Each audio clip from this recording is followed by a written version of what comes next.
नमस्कार, मैं हूं मृत्युंजय कुमार झा और आपकी खबर आपका फायदा में आपका स्वागत है। आज का हमारा शो है हॉक्स कॉल का आतंक, आसमान में हड़कंप। ये शो इसलिए क्योंकि आप देखिए कि पिछले कुछ दिनों में बहुत ज़्यादा हॉक्स कॉल के मामले आए और इससे उड़ानें बुरी तरह से प्रभावित हुई। तो सवाल ये है कि आखिर इस तरह की कॉल आसानी से कैसे हो जाती है, इसके ऊपर क्या कड़ी कार्रवाई होनी चाहिए ताकि आगे इस तरह की हरकतें ना हो।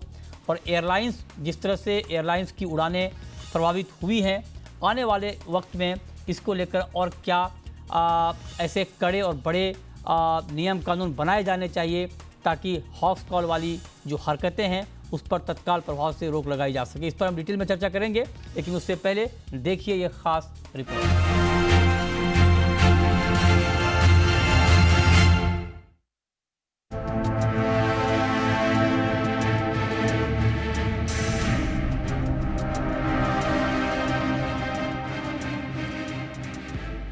देश में पिछले कई दिनों से एयरलाइनों को बम से उड़ाने की धमकी मिल रही है, जिसकी वजह से कई बार फ्लाइट की इमरजेंसी लैंडिंग करनी पड़ी। कभी कभी विमानों की उड़ानें भी देरी से शुरू हुई। खबर के मुताबिक इस हफ्ते कम से कम 22 घटनाओं में भारतीय एयरलाइंस को झूठी बम धमकियों का सामना करना पड़ा, जिससे 7 राष्ट्रीय और अंतर्राष्ट्रीय उड़ानों पर असर पड़ा। ये सभी धमकियां सोशल मीडिया प्लेटफॉर्म एक्स पर अलग अलग अकाउंट्स के जरिए की गई। केंद्रीय एजेंसियां भी इस मामले में काम कर रही हैं। एक आईपी एड्रेस की जांच में पाया गया है कि ये जर्मनी और लंदन से रूट हुआ है। हालांकि जांच अभी भी जारी है। मुंबई पुलिस ने अब तक 5 मामले दर्ज किए हैं, जबकि दिल्ली पुलिस ने 8 मामले दर्ज किए हैं। अभी तक कोई गिरफ्तारी नहीं हुई है, लेकिन छत्तीसगढ़ के राजनांदगांव जिले से एक नाबालिग और 32 वर्षीय एक दुकान मालिक को हिरासत में लिया गया है। 17 साल के नाबालिग ने कथित रूप से 2 अंतर्राष्ट्रीय उड़ानों में रॉयल डेमोलिशन एक्सप्लोसिव्स यानी RDX होने का दावा किया था। उसे किशोर न्याय बोर्ड के सामने पेश किया गया और 4 दिनों की हिरासत में भेज दिया गया। वहीं इस नाबालिग के खिलाफ मुंबई पुलिस ने FIR दर्ज की है। केंद्रीय नागरिक उड्डयन मंत्री राम मोहन नायडू ने हाल ही में इस मुद्दे पर एक उच्च स्तरीय बैठक की। उन्होंने कहा कि सभी एयरलाइंस को निर्देश दिए गए हैं कि वे किसी भी बम धमकी वाले कॉल को नजरअंदाज न करें। यात्रियों की सुरक्षा सर्वोच्च प्राथमिकता है। मंत्री नायडू ने कहा कि धमकियों पर कार्रवाई की जा रही है। एयरलाइंस में बढ़ती बम अफवाहों के बीच अब हवाई अड्डों पर बम थ्रेट असेसमेंट टीम की तैनाती की गई, जो ऐसी कॉल्स पर तुरंत कार्रवाई करेगी। विदेशों से आने वाली धमकी कॉल्स की भी जांच शुरू हो गई है, जिसमें 90% कॉल्स विदेशी है और केवल 10% कॉल्स भारत से आ रही है। विदेशों से आने वाली कॉल्स और मेल्स की जांच के लिए गृह मंत्रालय की साइबर विंग, सर्ट इन और लोकल पुलिस मिलकर काम कर रही है। सूत्रों के मुताबिक साइबर और विमानन सुरक्षा एजेंसियों ने इन धमकियों से जुड़े सोशल मीडिया अकाउंट्स की जांच की। इसके बाद 7 से 8 एक्स हैंडल्स को ब्लॉक कर दिया गया, जो अफवाहें फैला रहे थे। साथ ही पुलिस और साइबर एजेंसियों ने बम की अफवाहों से जुड़े मामलों में FIR दर्ज की है और सोशल मीडिया तथा डार्क वेब पर निगरानी बढ़ा दी है। हवाई उड़ानों को प्रभावित करने वाले झूठे बम धमकियों का सिलसिला चिंता का विषय है। हालांकि अब तक किसी साजिश का स्पष्ट संकेत नहीं मिला है, लेकिन इन घटनाओं ने साइबर सुरक्षा और हवाई सुरक्षा को लेकर बड़े सवाल उठा दिए हैं। हालांकि जांच एजेंसियां धमकी कॉल्स की जांच कर रही हैं और सोशल मीडिया पर निगरानी बढ़ा दी है। उम्मीद जताई जा रही है कि जल्द ही इन अफवाहों पर लगाम लगेगा। ब्यूरो रिपोर्ट, जी मीडिया। चलिए, और इस पर आज चर्चा के लिए हमारे साथ मेहमानों का एक खास पैनल है। हमारे साथ हैं धीरज माथुर साहब, पूर्व पार्टनर PwC के। हमारे साथ हैं मुक्तेश चंद्र, पूर्व DGP गोवा, और परवेज दमानिया साहब हैं, एविएशन एक्सपर्ट। आप तीनों का बहुत बहुत स्वागत है। परवेज दमानिया साहब, मेरा सबसे पहला सवाल सर आपसे ही होगा कि आप बताइए, कोई हॉक्स कॉल कर दे और फ्लाइट की लैंडिंग बदल जाए, डिले हो जाए, टेक ऑफ नहीं हो पाए, मतलब अफरा तफरी मच जाए, क्या इतना आसान है कि एक कॉल पे इतना अफरा तफरी मच जाए सर? ऐसा कैसे?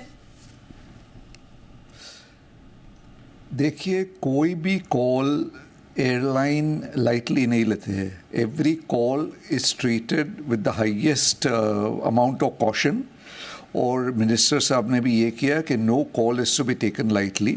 इसलिए जो लेड डाउन प्रोटोकॉल है for a bomb threat, the airline has to go through.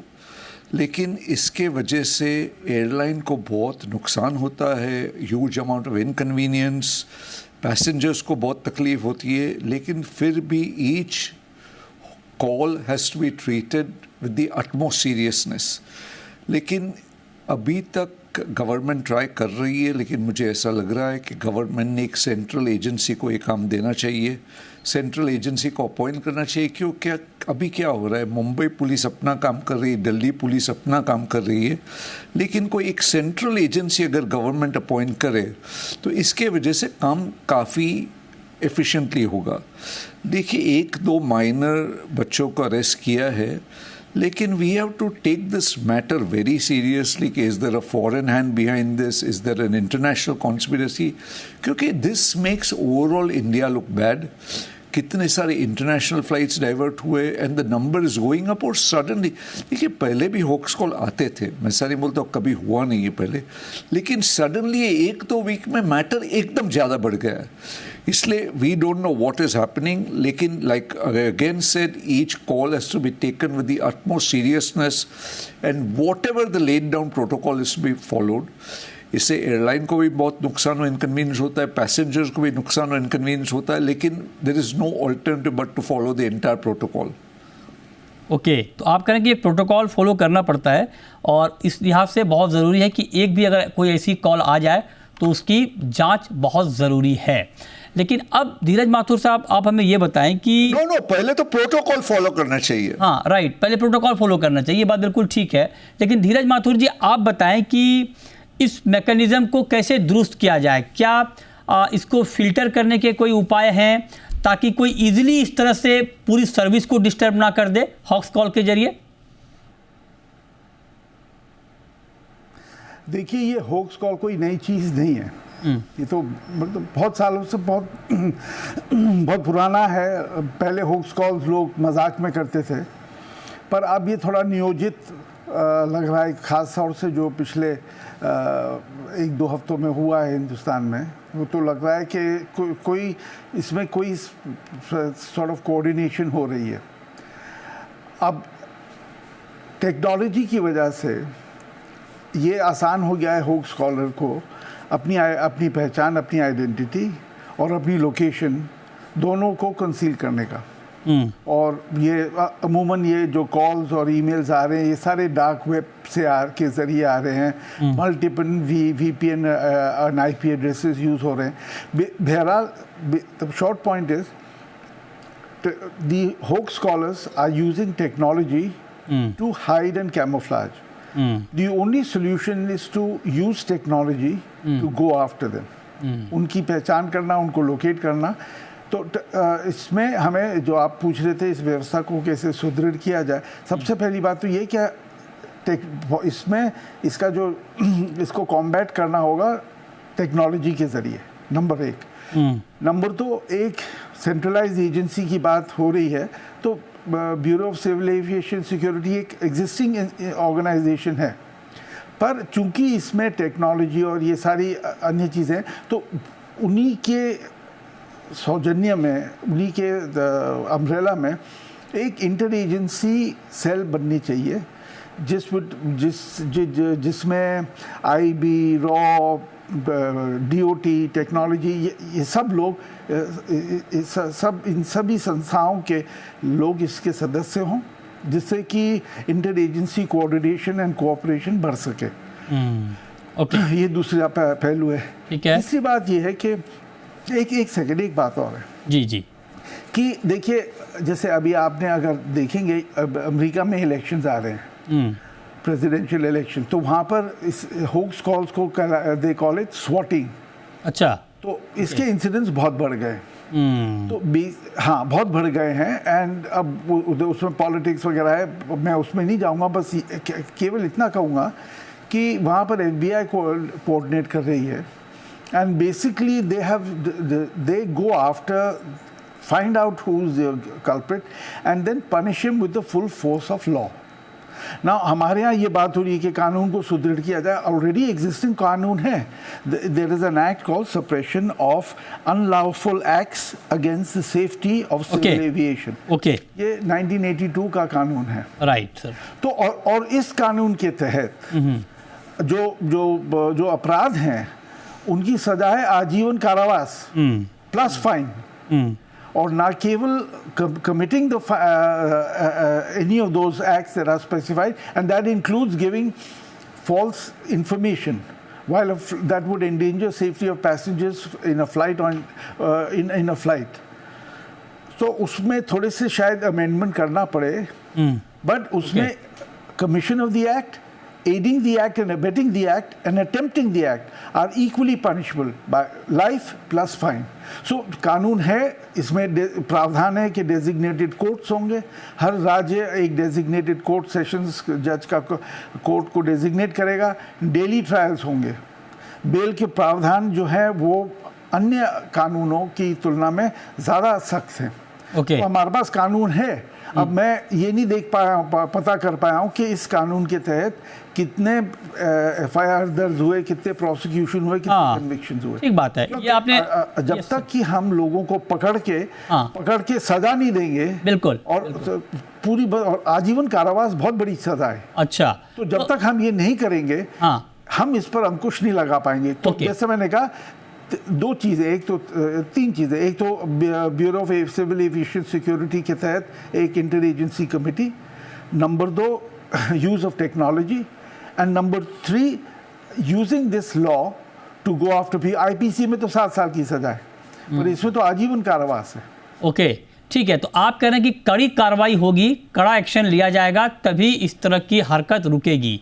तो अब मुक्तेश चंद्र जी, आप सर गोवा के डीजीपी रहे हैं, आप कानून की बारीकियों को बखूबी समझते हैं। जो बात माथुर साहब कह रहे हैं कि आजीवन कारावास की सज़ा होनी चाहिए, आप जरा बताइए कि ग्राउंड पर इसको रोकना कितना, मतलब अगर मैं आपसे पूछूं कि ग्राउंड पर चूँकि कॉल जिस तरह से किए जा रहे हैं, एफआईआर दर्ज हुए हैं, ग्राउंड पर इसको रोकना क्या वाकई बहुत मुश्किल है? अगर या फिर ठीक से कोई मैकेनिज्म डेवलप किया जाए तो इसको हम रोक सकते हैं। देखिए, उस जमाने में जब लैंडलाइन से कॉल किया करते थे लोग, तो इसको ढूंढना बहुत आसान था, और ये एक 100 नंबर पे ज्यादातर कॉल आती थी, और लैंडलाइन के ऊपर आइडेंटिटी फिक्स करना और बाकी चीजें करना बहुत आसान था। फिजिकल लोकेशन भी हम बड़ी आसानी से जल्दी से ट्रेस कर सकते थे। लेकिन जैसा कि परवेज और इन्होंने बताया है कि इंटरनेट का जमाना है, एनोनिमिटी बहुत ज्यादा है और वीपीएन का इस्तेमाल किया जाता है, तो इनको इमीडिएटली ट्रेस कर पाना मुश्किल होता है। और जब सोशल मीडिया पे जब इस तरह की धमकी दी जाती है तो उसको पता लगाने में कुछ समय लग जाता है, और जिसके अंदर इंटरमीडिएटरी, ट्विटर और इन सब की मदद के बिना वो ढूंढना मुश्किल हो जाता है। लेकिन सबसे जरूरी बात यह है कि जो हमारा प्रोटोकॉल है, ये जो प्रोटोकॉल बनाया गया है सिक्योरिटी का, क्या हमें इसमें इतना भी विश्वास नहीं है कि एक क्रैंक कॉलर या प्रैंक कॉलर जो है वो एक फोन व्हाट्सएप पे डाल दे या ट्विटर पे डाल दे और हमारी पूरी व्यवस्था चरमरा जाए? इसको भी हमें शायद सोचने की जरूरत है कि क्या हर कॉल पे मिड एयर में हम उस एयरक्राफ्ट को डाइवर्ट करेंगे, हजारों लोगों को इनकन्वीनियंस होगी, और हम अपने जो सुरक्षा व्यवस्था हमने डाली हुई है उस पे हमें यकीन नहीं है। ये एक सोच का विषय है कि हमारा रिस्पांस कैसा होना चाहिए। दूसरी बात, जहां तक कानून की बात है कि इसे रोका जा सकता है, बिल्कुल जरूरी बात है, इसे रोका जा सकता है, लेकिन हमारे देश में आज की डेट में कोई एक कानून नहीं है। हम जो अंग्रेजों के जमाने का बनाया हुआ कानून था, जब हवाई जहाज का भी इजाद नहीं हुई थी, तो उस कानून के माध्यम से हम कई बार इसको रोकने की कोशिश करते हैं, जिसके अंदर जो अभी भारतीय न्याय संहिता बनी है उसमें सेक्शन 353 है, जिसके अंदर अफवाहें फैलाना, पब्लिक के अंदर डर पैदा करना और इस तरह की घटनाएं जो करता है उसके खिलाफ एक्शन लिया जा सकता है। 351 भारतीय न्याय संहिता है जिसमें क्रिमिनल इंटिमिडेशन है। 217 है जिसके अंदर हम फॉल्स कोई रिपोर्ट पब्लिक सर्वेंट को करता है। इसके अलावा और भी कई सारे कार्य सेक्शंस है। लेकिन बात यह है कि ये सब जानना पब्लिक के लिए और उस व्यक्ति के लिए जो ये कर रहा है, जो एक नाबालिग व्यक्ति जो इस कार्य को अंजाम दे रहा है किसी से दुश्मनी निकालने के लिए, उसे हो सकता है इन चीजों की जानकारी हो या ना हो कि इसके कितने भयंकर परिणाम हो सकते हैं। अच्छा। और इस तरह की डेटरेंस ना हो। नहीं, वो ये आपकी बात का जमाना है, राइट तो सर। स्कूल के कॉलेज के बच्चों को भी ये बताना चाहिए कि आप जिसे मजाक समझ रहे हैं और ये इसके बहुत खतरनाक परिणाम हो सकते हैं। और मैं समझता हूँ अब इस पे विचार चल रहा है कि एक अलग से एक कानून बनाया जाए जो इस तरह की समस्या से निपटने में कामयाब हो। ओके, ये आपने एक बहुत महत्वपूर्ण बात कही कि कैसे इसको रोका जाए। और दूसरी बड़ी बात की जो हमारी अपनी जो एयरलाइंस की जो अपना जो सिक्योरिटी प्रोटोकॉल है, मतलब उसको देखते हुए क्या इस तरह की कॉल पे अचानक यकीन कर लेना या इस तरह की कॉल पे रिएक्ट कर देना, क्या वो ठीक है? ये बहुत महत्वपूर्ण बात है। इस पर हम बात करेंगे एक छोटे से ब्रेक के बाद।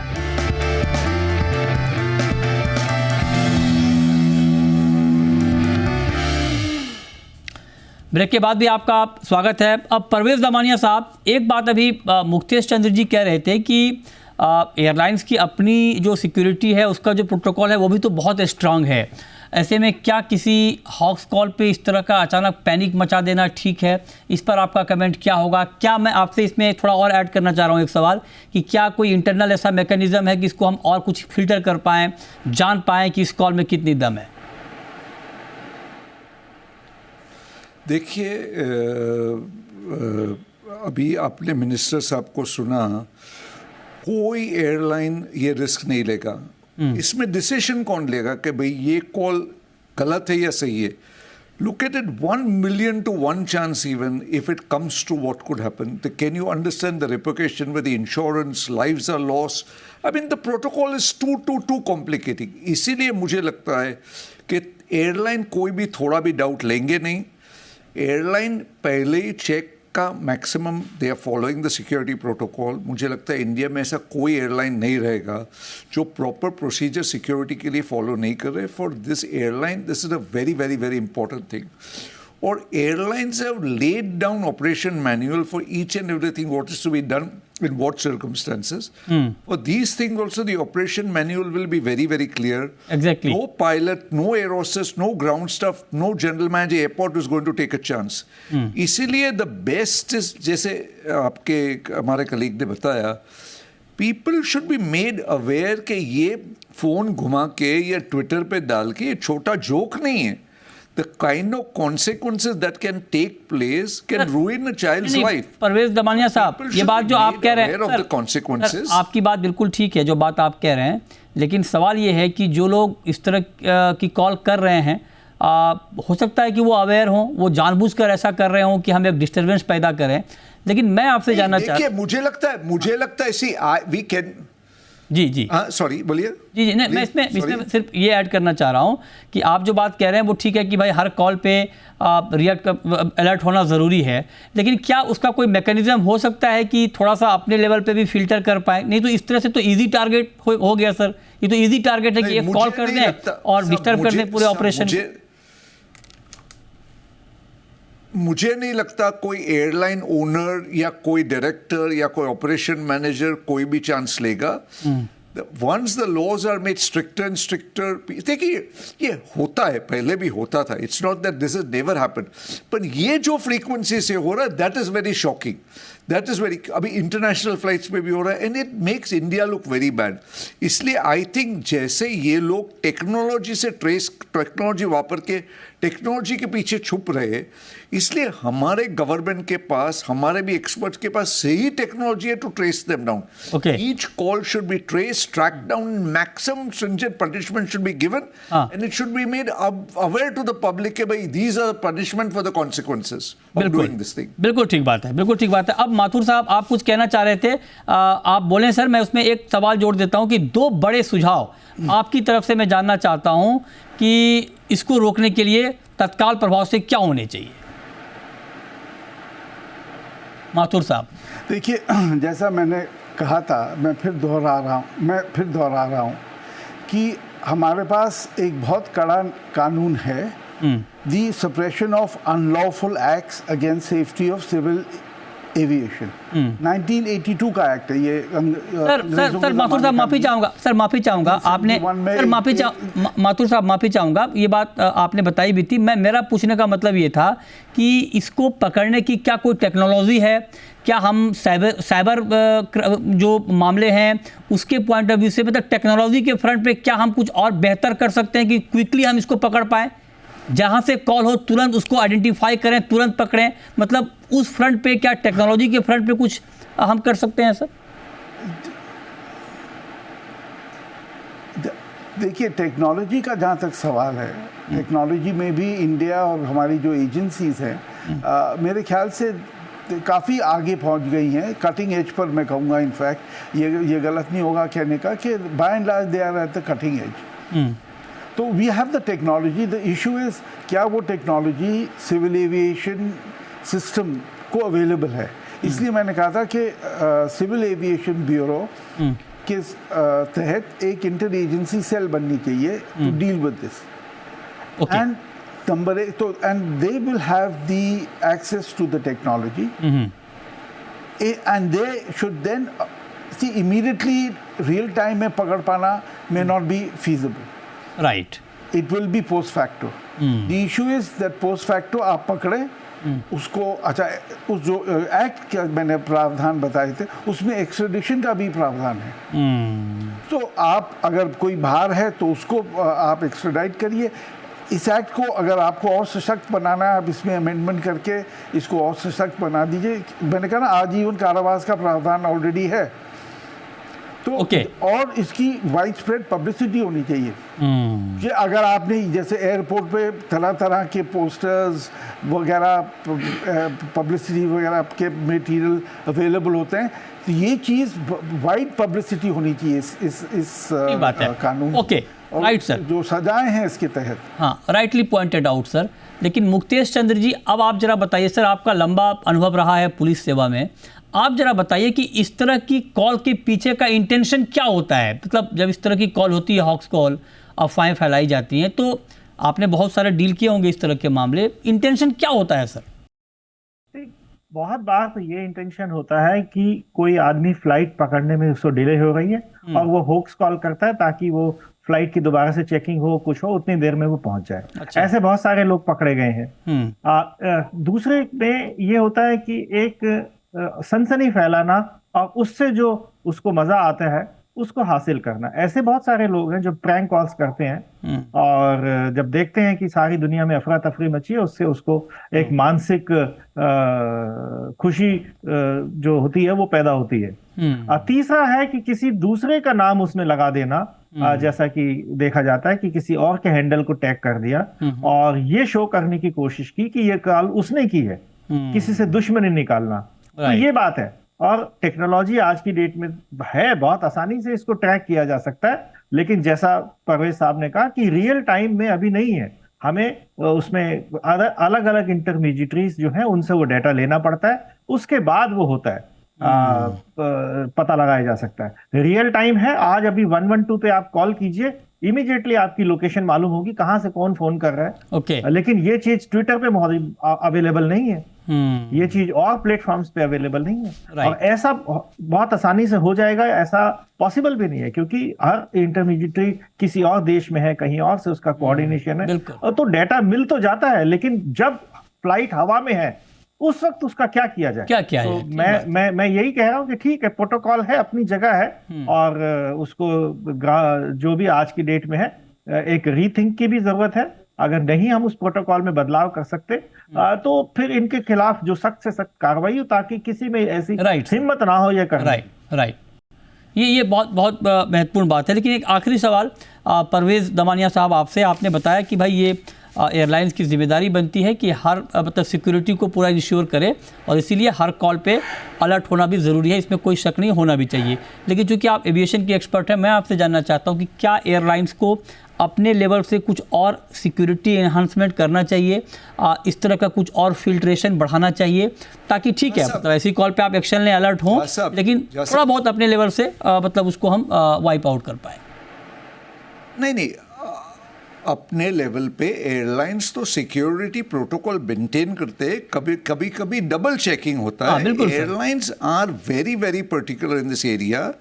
एंड जैसा दूसरी एक बात कहता हूँ, जैसे आपने आज शो किया, वैसे बहुत सारे शो हुए लास्ट 8-10 दिन में, इससे भी अवेयरनेस लोगों को लगता है कि भाई the consequences of this kind of thing can not be overlooked. This is not a minor thing. इसलिए मीडिया भी जो अवेयरनेस कर रही है सब्जेक्ट पे, it is very good and media should be congratulated and brought out the seriousness of the problem. Right. और एक बात कहता हूँ, airlines are very cautious, they are doing everything level best, लेकिन जब प्लेन हवा में और ट्विटर पे किसी ने डाल दिया तो एयरलाइन क्या कर सकती है? बिल्कुल ठीक। एयरलाइन तो बैग्स चेक करती है, डबल चेक करती है, सिक्योरिटी बढ़ा सकती है, लेकिन outside the airline preview somebody puts on Twitter, what can the airline do? Right. Airline will just follow the protocol and do whatever is required to them to do. Okay, बिल्कुल। चलिए, बहुत शुक्रिया परवेज दमानिया साहब आपका, धीरज माथुर साहब आपका और मुक्तेश चंद्र जी आपका हमारे साथ आज की इस खास चर्चा में शामिल होने के लिए और बताने के लिए कि कैसे इसको ठीक किया जाए, क्योंकि एक हॉक्स कॉल ने बहुत ज़्यादा अफरा तफरी का माहौल पैदा कर दिया है। तो उम्मीद करते हैं कि आने वाले वक्त में इसके ऊपर और शिकंजा कसेगा ताकि इस तरह की हरकतें रुके। बहुत शुक्रिया। छोटा सा ब्रेक के बाद भी खबरें जारी हैं। नमस्कार।